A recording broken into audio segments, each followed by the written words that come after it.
سلام، به آشپزخانه آرام خوش اومدین. امروز میخوام این کلوچه ها با بافت نرم، خیلی خوشمزه و خیلی آسون با مواد در دسترس رو بهتون آموزش بدم. برای درست کردن این کلوچه ها ما احتیاج به 2 عدد تخم مرغ داریم. داخل یک ظرف 2 عدد تخم مرغ رو میشکنیم.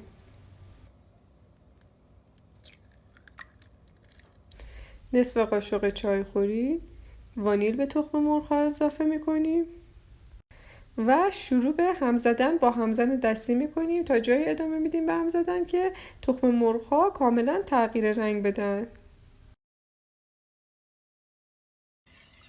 زمانی که تخم مرغ ها کاملا مخلوط شد و تغییر رنگ داد 3/4 پیمانه شکر دونه ریز اضافه میکنیم، 3/4 پیمانه روغن مایع،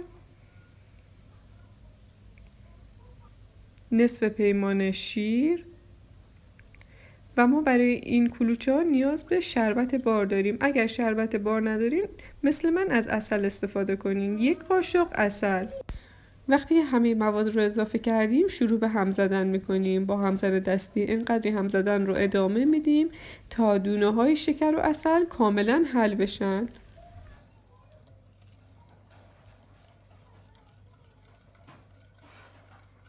وقتی که این مواد رو کاملا مخلوط کردیم کنار میذاریم و احتیاج به 3 پیمانه آرد قنادی داریم. 3 پیمانه آرد قنادی رو من داخل یک ظرف ریختم. 1 قاشق غذاخوری بیکینگ پودر بهش اضافه میکنم و این مواد خشک رو با هم دیگه کاملا مخلوط میکنم.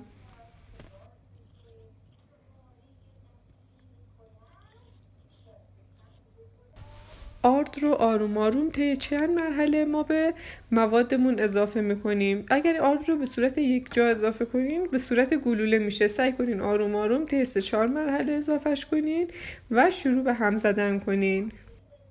این کلوچه ها بافت خیلی نرم و خوشمزه‌ای دارن. شما حتی میتونین از انواع مغزیجات هم در داخلش استفاده کنین، مثل گردو، کشمش یا هر چیزی که دوست دارین. حالا من در این ویدیو به صورت ساده درستش کردم و انشاءالله در ویدیوهای بعدی به صورت مختلفش رو درست میکنم. این کلوچه ها برای دور همی ها، برای تغذیه مدرسه بچه ها بسیار عالی و مقرون به صرفه است. کل موادی که برای این کلوچه استفاده میشه به اندازه یک کیک معمولیه که حدود 40 تا کلوچه به ما میده و همینطور میشه این کلوچه ها رو با اضافه کردن پودر کاکائو و یا زعفران به صورت کاکائوی زعفرونی درستشون کرد.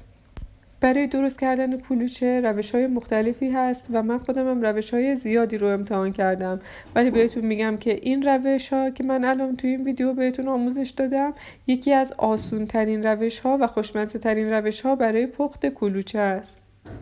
زمانی که خمیر کلوچه سفت بشه دیگه نمیشه با همزن همش زد. ما با استفاده از یه لیسک شروع به هم زدن خمیرمون میکنیم. خمیر کلوچه نسبت به کیک یه مقدار سفت‌تر و خیلی چسبنده است و زمانی که خمیرمون کاملا صاف و یک دست بشه دیگه نیازی به هم زدن نیست. خمیر کلوچه نیازی به استراحت نداره، ولی اگر بهش نیم ساعت زمان بدین خیلی بافت بهتری پیدا میکنه. مواد کلوچه رو داخل یک قیف نایلونی میریزیم. اگرم خواستین از ماسوره استفاده کنین از ماسوره ساده استفاده کنین، ولی خب نیازی هم نیست. با همین قیف نایلونی ساده سرشو برش بزنیم میشه خیلی راحت کلوچه ها رو روی صفحه پایپ کنیم. توی سینی فر کاغذ روغنی میندازیم. از کاغذ کاهی هم میتونین استفاده کنین. بعد به اندازه 1 گردو از مواد رو با فاصله روی کاغذ روغنی پایپ میکنیم. این کلوچه خودش موقع پخت باز میشه و بزرگ میشه. کل مواد رو به همین صورت روی کاغذ روغنی پایپ میکنیم. اگر میخواین که کلوچه هاتون رو شکلاتی یا زعفرونی کنین تو همین مرحله یه مقدار از موادتون رو بهش پودر کاکائو یا زعفرون اضافه کنید. برای تزیین کلوچه ها من از کنجد استفاده کردم. بعد از اینکه سطح کلوچه ها رو کنجد پاشی کردم سینی فر رو یه مقدار آروم تکون میدم تا کنجدایی که توی سینی پخش شدن همگی به کلوچه ها چسبیده بشن و کلوچه ها رو داخل فرن با دمای 170 درجه از قبل گرم شده طبقه وسط میذارم تا پخته بشن. در آخر پخت 2 دقیقه بالای فرن هم روشن میکنم تا سطح کلوچه هم برشته بشن. امیدوارم این آموزش مورد پسندتون قرار بگیره و مفید واقع بشه. لطفاً برای حمایت از من و دیدن آموزش‌های بیشتر کانال منو سابسکرایب کنید، لایک کنید و نظرات و پیشنهادات ارزشمندتون رو برام کامنت بذارین. ممنونم که همراه من هستید و از من حمایت میکنید.